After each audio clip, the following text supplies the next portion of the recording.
அண்மைச் செய்தி. அரசு பேருந்து நடத்துனரை கல்லூரி மாணவர்கள் தாக்கியதாக கூறி போக்குவரத்து ஊழியர்கள் போராட்டத்தில் ஈடுபட்டு வருகின்றனர். கூடுதல் விவரங்களை வழங்குவதற்காக செய்தியாளர் சுந்தர மகேஷ் இணைப்பில் இருக்கிறார். சுந்தர மகேஷ், போக்குவரத்து ஊழியர்கள் இப்போ போராட்டத்தில் ஈடுபட்டு வர்றாங்க. முதற்கட்டமா என்ன நடந்தது அப்படிங்கிற விவரங்களை சொல்லுங்க.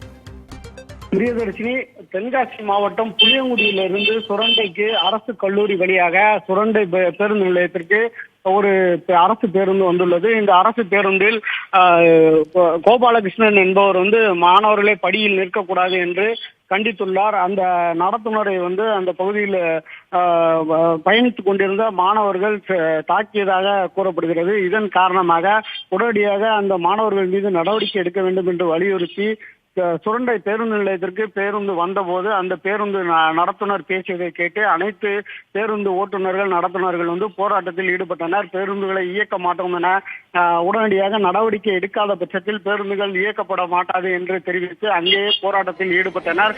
உடனடியாக காவல்துறையினர் அந்த நடத்துனர் மற்றும் மற்ற ஓட்டுநர்களிடம் பேச்சுவார்த்தையில் ஈடுபட்டனர்.